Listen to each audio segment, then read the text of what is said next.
Yeah, it works. Yay. No problems. Mic works. No Everything. issues. No issues, yeah. So strange. So you've got a lot more board space too. More board space. Yeah. Yeah. We moved up. Just for the last 3 days.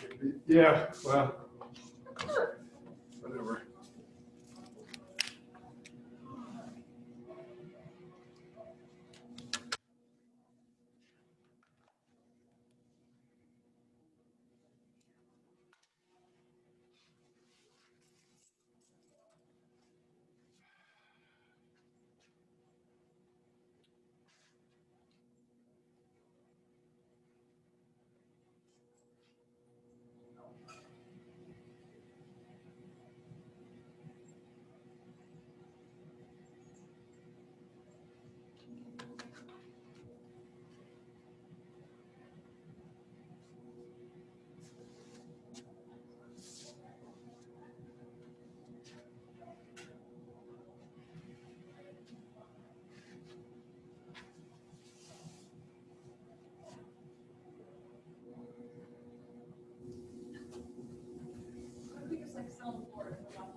Good afternoon, everyone. We are in a different room, but I am hopeful that things will go smoothly in this room and allow us to have a productive class. I'd like to begin with prayer, and so I'm asking for a volunteer. It's a little bit awkward, but if you could just unmute and offer a prayer, one of you, that would be most appreciated. I can do that. Our Father in heaven, we are grateful for this day and the opportunity to learn from Dr. Graves.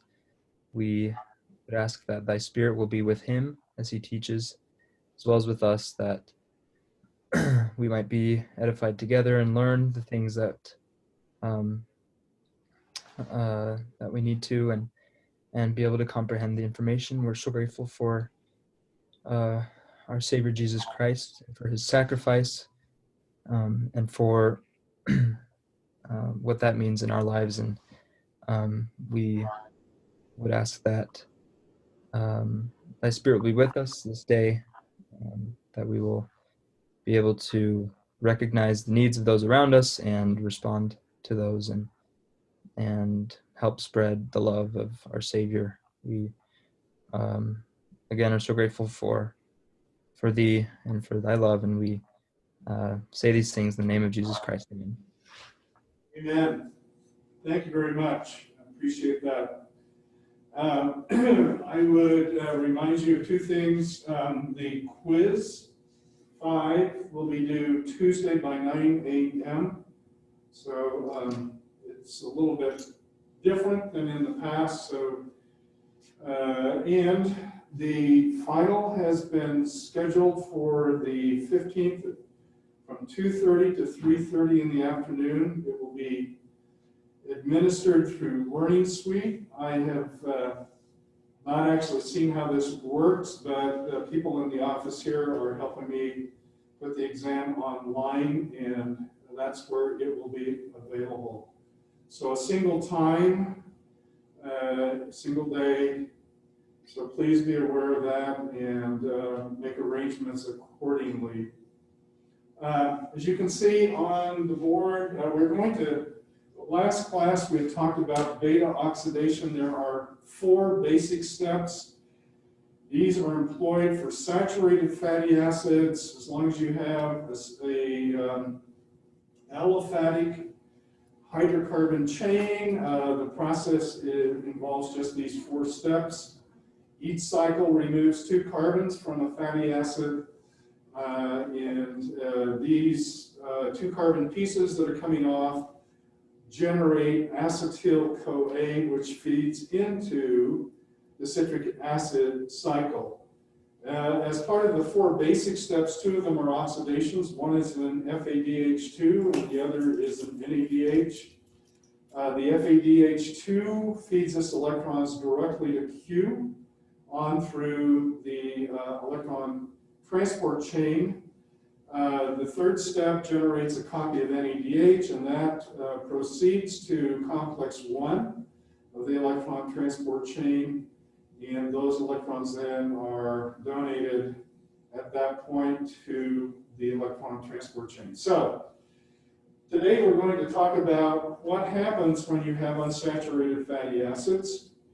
We're also going to talk about the processing of fatty acids that have an odd number of carbons. In the end, they produce propionyl-CoA as one of the products in the final step of beta oxidation.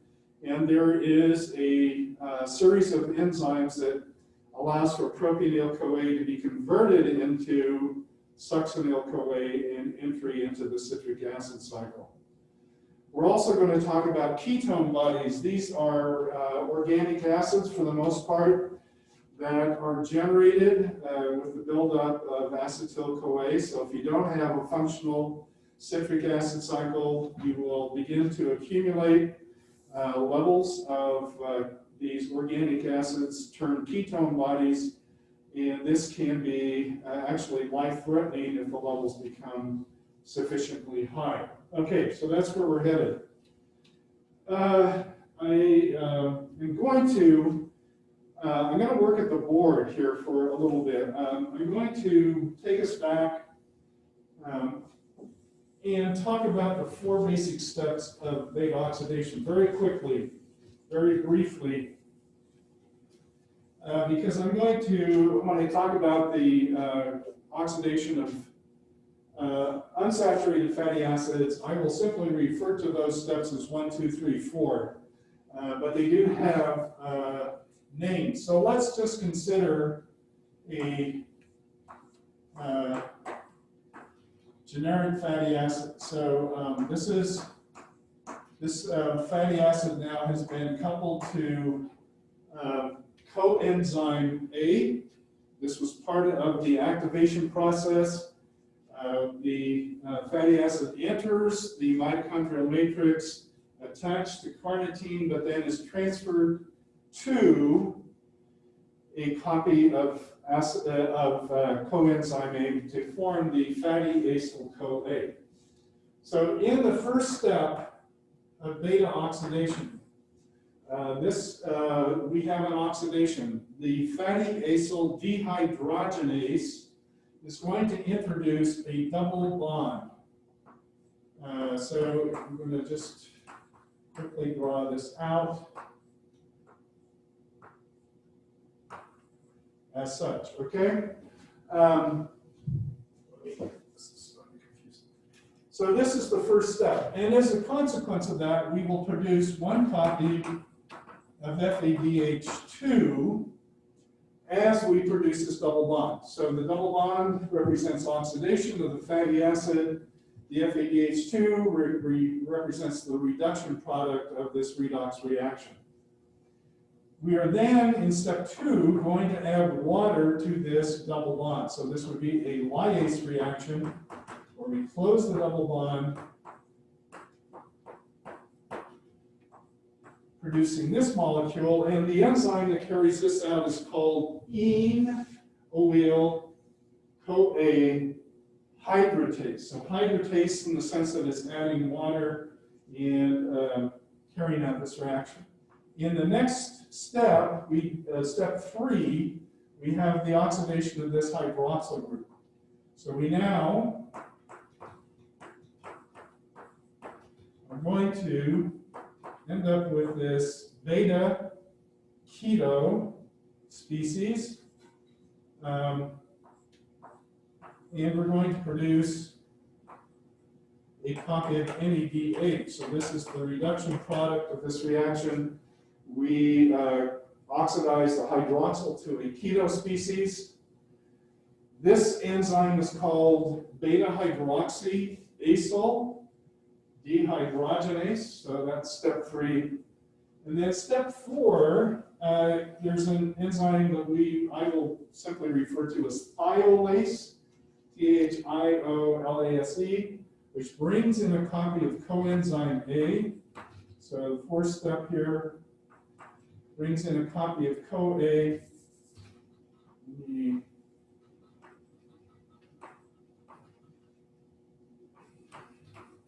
It's going to bind to or attack the carbonyl, the beta keto group, and cleave off acetyl CoA. So this 2-carbon piece coupled to CoA comes off as one of the products of step 4, and the other is a fatty acid 2 carbons shorter that is attached to coenzyme A.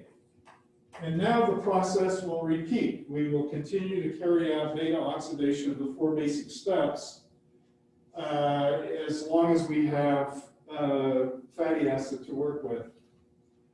All right, any questions about that? So those are the 4 basic steps, and we will see those used with the oxidation of unsaturated fatty acids, but I don't want to have to go through all of the details every time for this process, okay? Questions? If you have questions, unmute and just ask away. Real quick, What was the enzyme called in that last step? Thiolase, so Thiolase.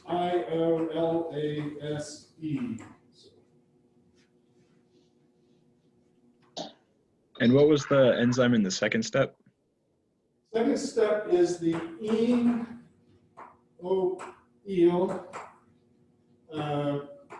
CoA hydratase.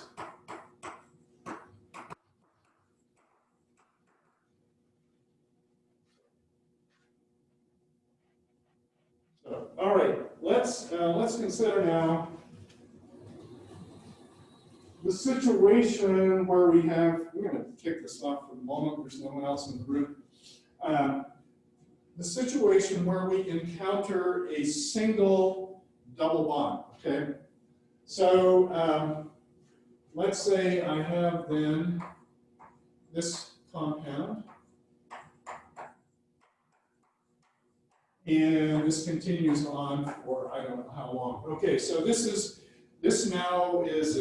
would be, it could be any of a variety of different fatty acids, but we are going to find that the double bond creates some complications for this process. So we're going to go through the steps, the basic steps of beta oxidation for the front part of this reaction. So I'm going to produce then this. So this will be with 1 FADH2. So let me leave this in here. The next step is just as would occur for a saturated fatty acid. And let me,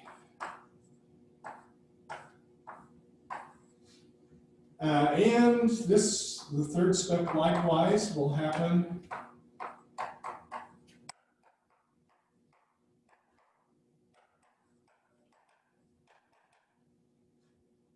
But, and so we end up with this. And then we bring in the thiolase, we trim off our acetyl-CoA, so we end up with one copy of acetyl-CoA here as we cleave this off. And we still have the double bond. Okay, so now things now we're at a point though where we have an issue. The issue is that this is not, there's already a double bond there. It's not in the right location, and it is not the right isomeric conformation. It's not the right configuration. It is a cis double bond, and if you'll notice up here, we're producing a trans double bond by the first step of beta oxidation. So, put simply, there is nothing for the fatty acyl-CoA dehydrogenase to oxidize. We already have a double bond. It's just in the wrong place. So at this point, this cis double bond is not an appropriate or is not a substrate for the hydratase step. So we need to do something or else everything stalls at this point. And there is an auxiliary enzyme that is termed simply, well, I'm going to call it simply the isomerase. And what it's going to do is it's going to take the double bond between carbons 3 and 4, and it's going to reposition it between 3 and 2, but it's going to convert it from a cis to a trans double bond. So the isomerase then rearranges this to look as follows. And now the hydratase, now this is an appropriate substrate for the hydratase. And after the addition of the hydroxyl group, it will get oxidized in step 3 to form the keto, and step 4 will happen. The issue here is that by using this isomerase,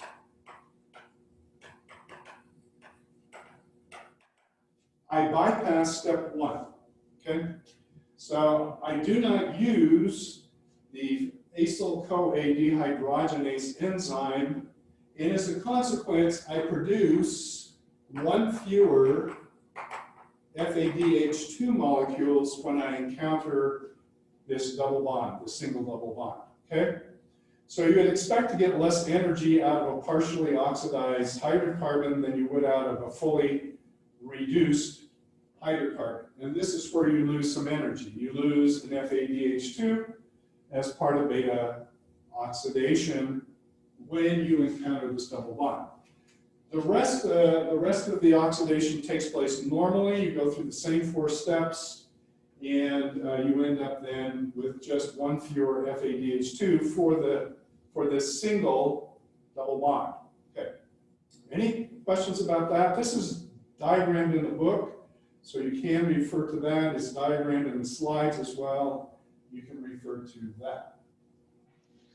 Does this mean that unsaturated fats and saturated fats have different calorie counts as well? Yep.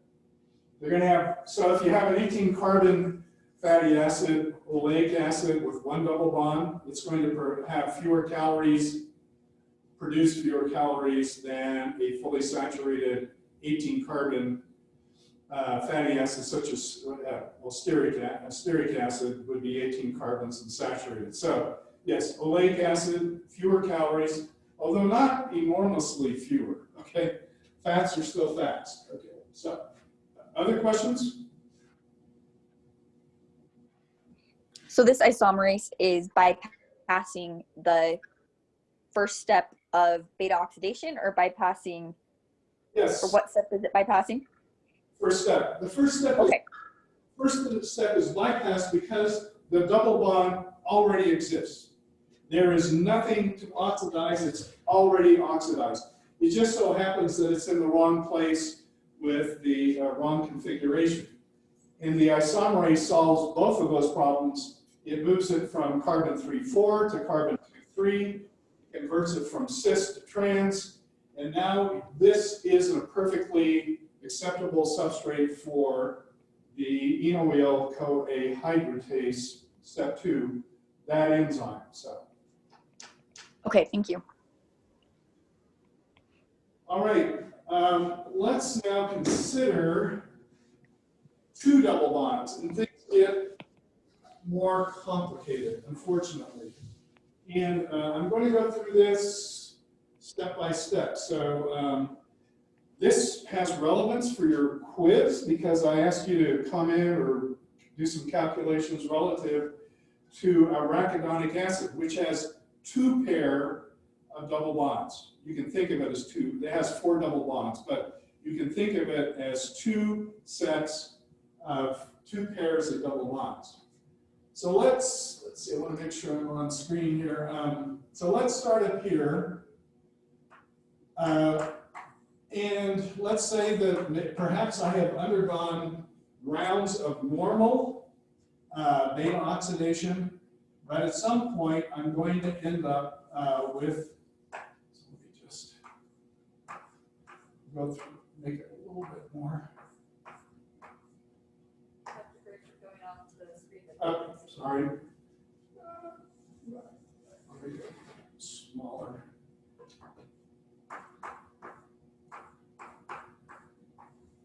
Okay, let me number these. So this is 1, carbon 2, 3, 4, 5, 6, 7, 8, 9, and 10. Okay.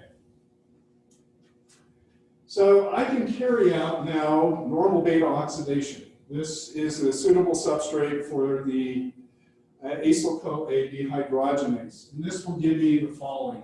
I'm going to go through this fairly quickly because this is normal 4-step beta oxidation.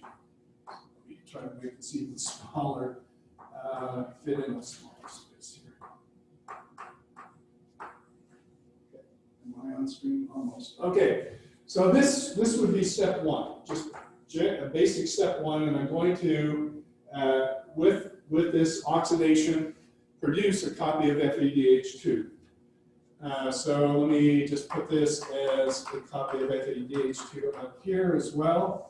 In my next step, I'm going to add water to the double bond to produce this beta hydroxy species as follows. So this is the hydratase that we've talked about, step 2. This hydroxy group gets oxidized by step 3. And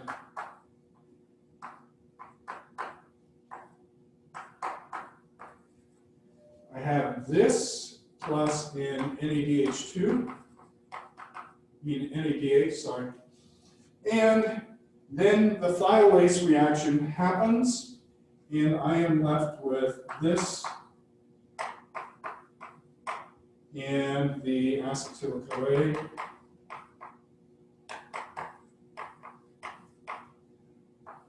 All right.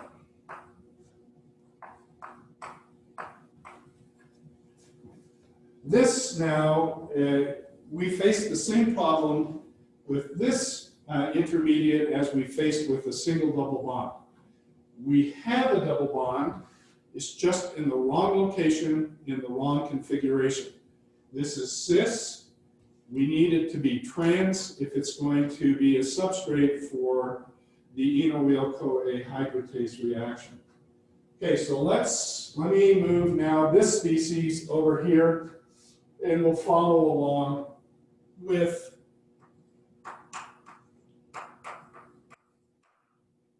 the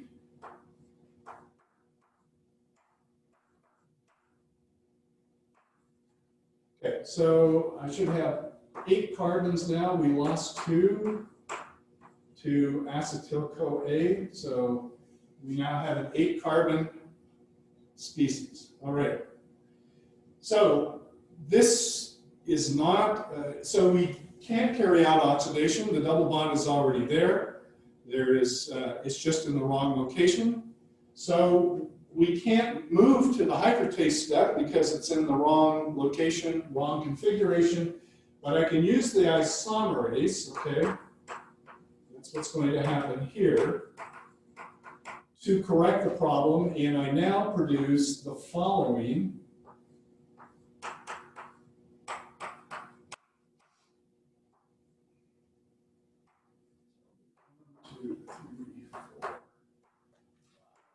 6. Okay.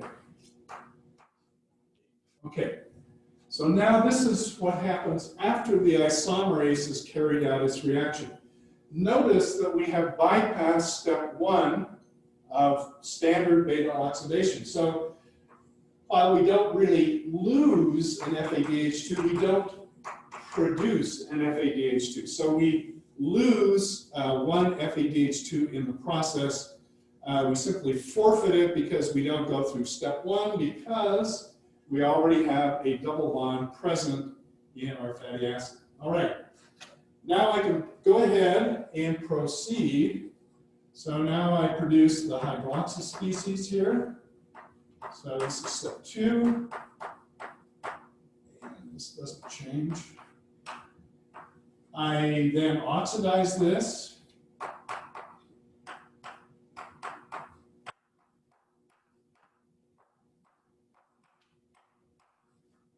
And I will get an NADH2 here. Then I bring in the thiolase, and I end up with the following. I end up with this plus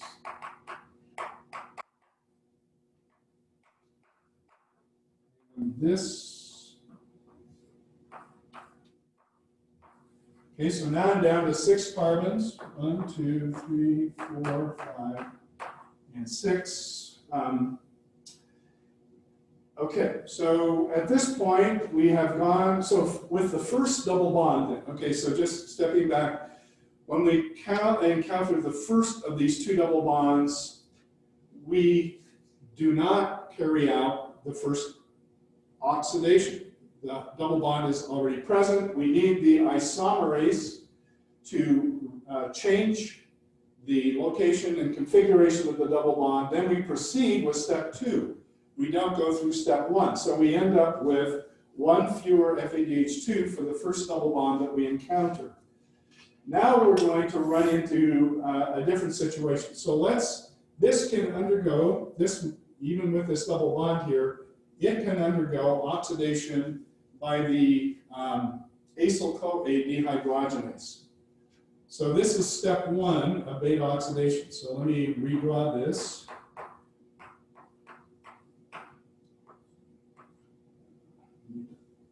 Just a little bit smaller. So we're proceeding here. So now this is quite different. We have these 2 double bonds, one's trans, one's cis, and we have produced, so this is step 1, we have produced a copy of FADH2. That is the introduction of a double bond here is due to the dehydrogenase, the first reaction, and we do produce a copy of FADH2. But this is not a suitable substrate for the hydratase. It is not a suitable substrate for the isomerase. We need now a second auxiliary enzyme, and this is called a reductase. And what it's going to do is it's going to remove one of these 2 double bonds, and it's going to relocate, going to leave the remaining double bond between carbons 3 and 4. So this is the reductase step. And at the end, we will end up with this. Oops. 2, 3, 4, 5, 6. Okay, we'll end up with this. Okay? Now, this reductase is carrying out a reduction reaction. What gets oxidized is a copy of NADPH,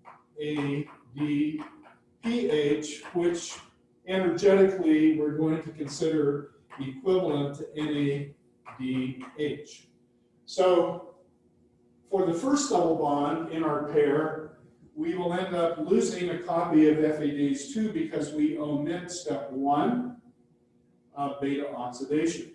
When we come to the second double bond, we do carry out the first step of beta oxidation, so we do get an FADH2 in step 1, but we end up with this peculiar intermediate that requires this reductase. So in effect, we lose a copy of NADH, the energetic equivalent of NADH at this step.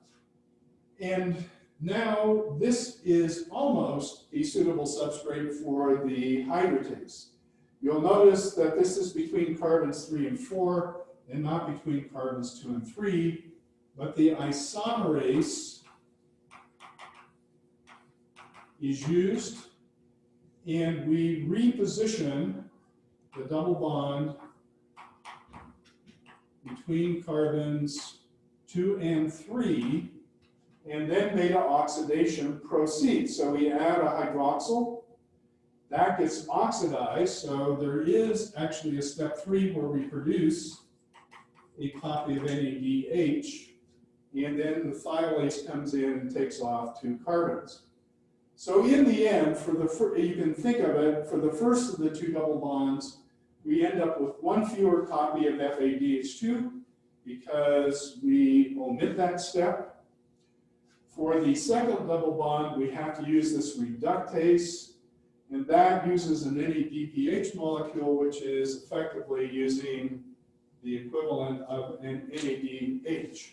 So 1 copy of FADH2 less because of the first double bond, effectively 1 copy of NADH less for the second double bond. All right. Questions? Dr. Graves, I have a question about the NADH at the bottom of the board. That's for when we oxidize the OH group, right? That's later. So this, if you can see this, after the isomerase step, this is now a suitable substrate for the hydratase reaction. So we add a hydroxyl group, a beta hydroxyl group at step 2. We go through step 2, the beta oxidation, and then step 3 proceeds. And we actually then produce a copy of NADH2, as I oxidize that hydroxyl group to a keto. Thank you. All right. Grace, Yes. when you wrote NADH2 on the board, was it supposed to be NADH right there as well, in the middle? Oh. Yes, thank you. Perfect. All right. Okay, we need to move along, and I'm going to now move to slides.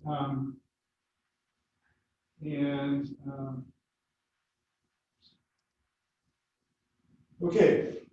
Can you see this? On your screen? So when you lose each pair double bond, they lose 1 NADH and 1 FADH2? Yeah, for each pair, okay, you have 1 less FADH2 because you don't carry out step 1 when you encounter the first double bond. And when you use the reductase, you end up having to use a copy of NADPH, which is the equivalent of using a copy of NADH.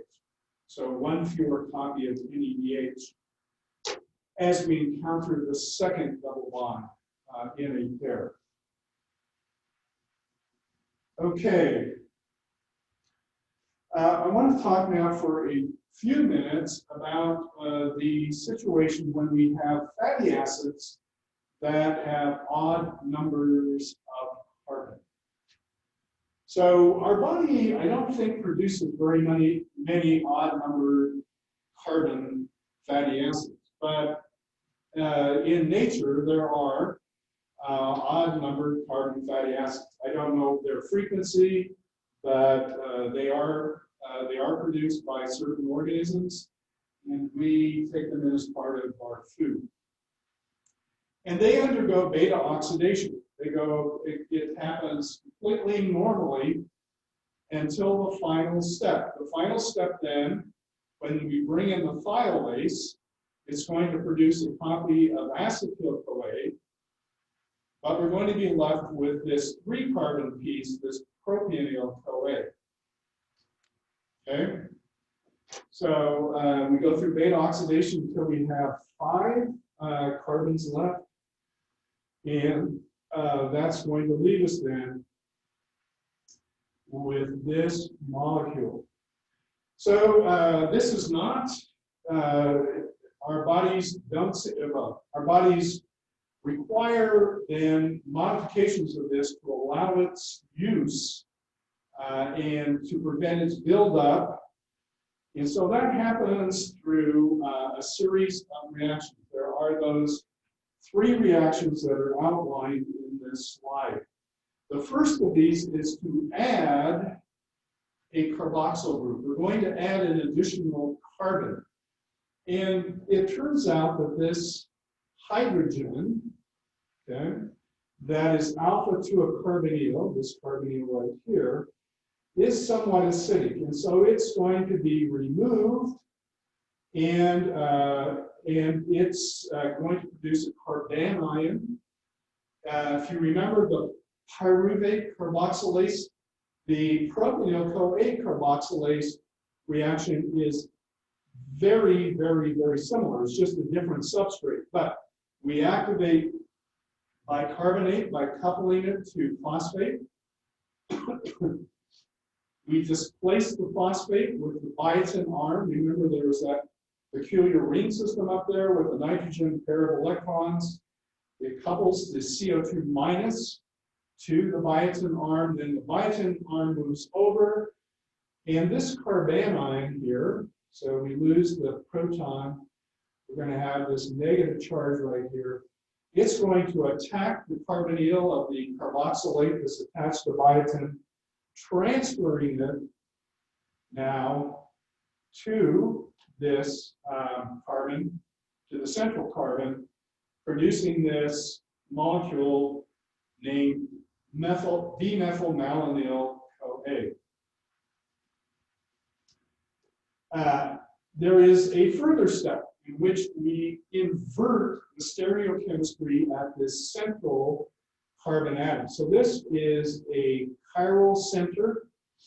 So this D conformation is different than the L conformation. And as you can see, there is this epimerase, this methylmalonyl-CoA epimerase that inverts the stereochemistry and moves the carbonyl coupled to CoA. It changes places with this carboxylate. And this leaves us now with L-methylmalonyl-CoA. In the final step, there is this methylmalonyl-CoA mutase. And it's a very interesting enzyme because it employs vitamin B12. It's one of maybe 2 enzymes in our body that uses B12. And it carries out a 1,2, sort of described as a 1,2 hydride shift. So this piece gets moved over here, and the hydride then, the hydrogen is moved back here. So it looks pretty simple on paper, but if you think about how big the coenzyme A is, this is really a very odd reaction. To be able to move this huge hydrocarbon piece over one carbon is pretty unique. So there are not too many free radical enzymes. There are a number, but this is one of them. And so let me quickly outline this process. So B12, vitamin B12 or cobalamin has this appearance. You do not need to know the structure of this compound. You will not have to go up. But let me point out that there is this ring system that looks a lot like, or is somewhat similar to a porphyrin ring. This ring system is called a chlorine ring, and rather than having an iron at its center, we have this cobalt. So that's where the cobalamin comes from. The cobalt is indicating the presence of cobalt. There is a decoration, a side group on the ring system that provides the fifth ligand. So we have the 4 green nitrogens that are bound to our transition metal. We have this long extension that doubles back on itself, and we have this dimethyl benzimidazole ring that provides the fifth ligand. Now here's the even more peculiar feature of this. We have this 5-deoxyadenosine coupled to the cobalt. We have a carbon-cobalt bond. In transition metal, carbon bonds are they're not unheard of, but having a methylene group attached to cobalt is pretty unusual. This bond is the susceptible bond, and we're going to get cleavage, a symmetric cleavage of this bond, leaving 1 electron on the methylene group, a methyl radical, and we're going to leave 1 electron on cobalt, placing it in the +2 state. And it is this methyl radical that is going to initiate the reaction. All right, so we cleave this bond between carbon and cobalt. It produces this methyl radical. It abstracts a hydrogen from the substrate. This is the group with the carboxyl group coupled to coenzyme A. So this is a very long piece sticking off here. And then there is a exchange of position for that long hydrocarbon piece. It moves from this carbon over to this carbon. And now the radical species on the substrate takes back the hydrogen that's on this methyl, leaving us with the methyl radical. And now we get closure of this bond. We reform the carbon-cobalt bond, and now this can undergo another round of catalysis. So I think if you've had organic chemistry, you probably know that free radicals, methyl radicals, are very reactive, very, very reactive, and are able to sort of interact with almost anything in the neighborhood and pull off a proton or pull off a methyl group or whatever. But this does not. In the context of this enzyme and with this cofactor and the positioning of the substrate within the enzyme active site, there's only one product produced. There are no side reactions. And despite the extreme reactivity of this methyl radical,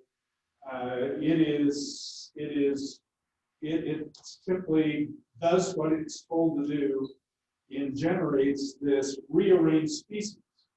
Let me go back to the species that is produced. So we take this carbonyl with this carboxylate with the coenzyme A attached, and we're going to move it over to the terminal carbon in this 3-carbon chain.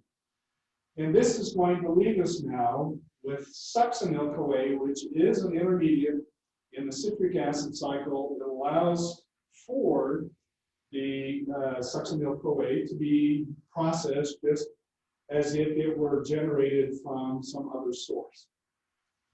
If you don't have adequate B12, you will develop a condition called pernicious anemia. So you actually develop an anemia. It involves, it's a term of macrocytic anemia, that is, red blood cells become enlarged, they lyse, and the person then has inadequate capacity to carry oxygen, so they become anemic.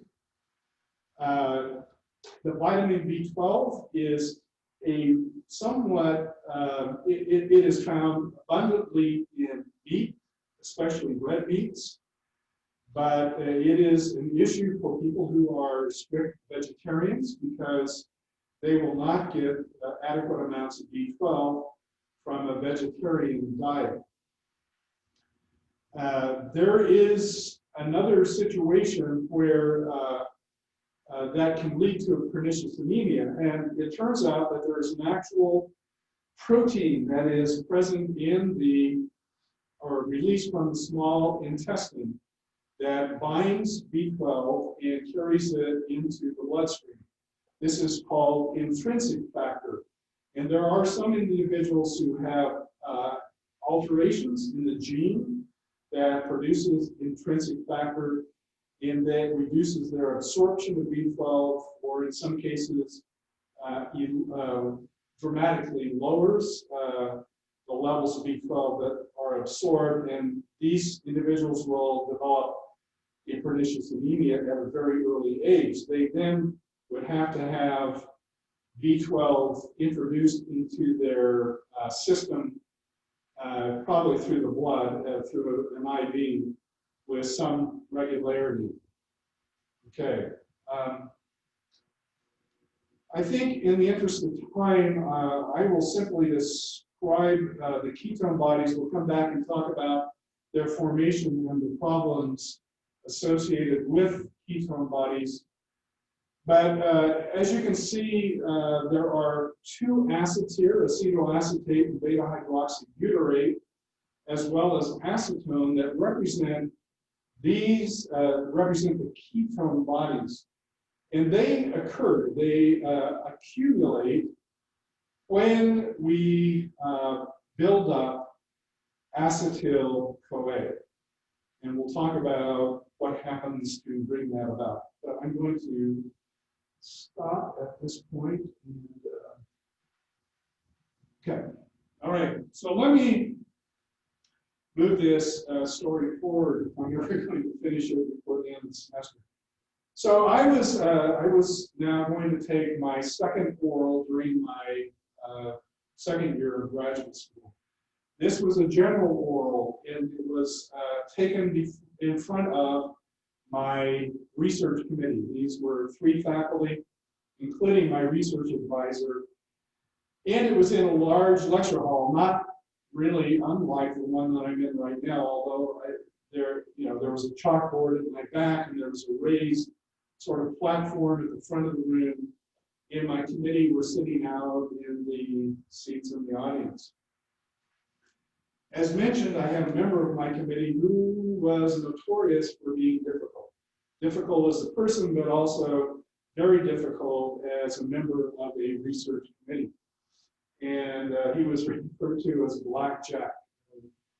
So Dr. Fowler, Jack Fowler. So we came at the appointed time, and I stepped to the front of the room, and the questions began.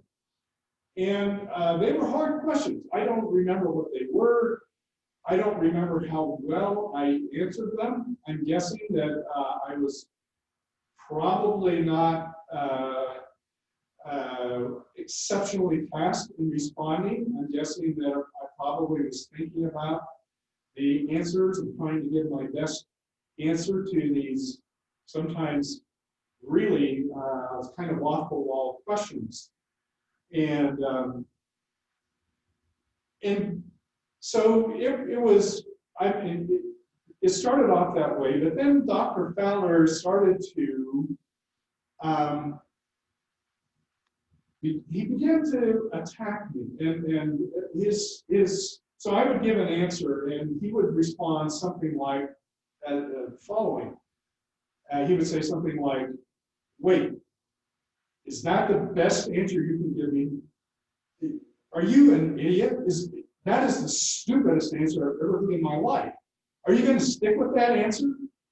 What's wrong with you?" You know, and so I never had anybody do this to me, and I got very flustered. So I would maybe him and haw and try to think of a second answer. Maybe I got it wrong. Maybe I was completely off base, going the wrong way. And so I try to come back and give him another argument for it or something else, and he would just come back and just attack me, like, you're an idiot, this is stupid, how are you, a graduate student in our program? This is nonsense. And this went on for, I don't know how many questions, how many minutes, but it just got worse and worse. And his attacks were more and more personal and really undermined my confidence.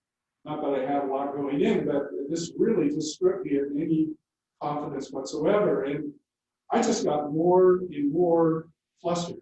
I'm guessing my cortisols were extremely high, not to mention my epinephrines. But at some point, my mind literally went blank. I could not think. I was so upset by these attacks that I just couldn't answer anything. So he kept pestering me and peppering me with these questions and different questions, and I ended up just being silent for a long period of time. And finally, my research advisor stopped the oral and just said, "You better go back to the lab." So I went back to the lab, and not too many minutes later, my research advisor appeared, and he said, "Well, you failed your oral." That was not surprising news.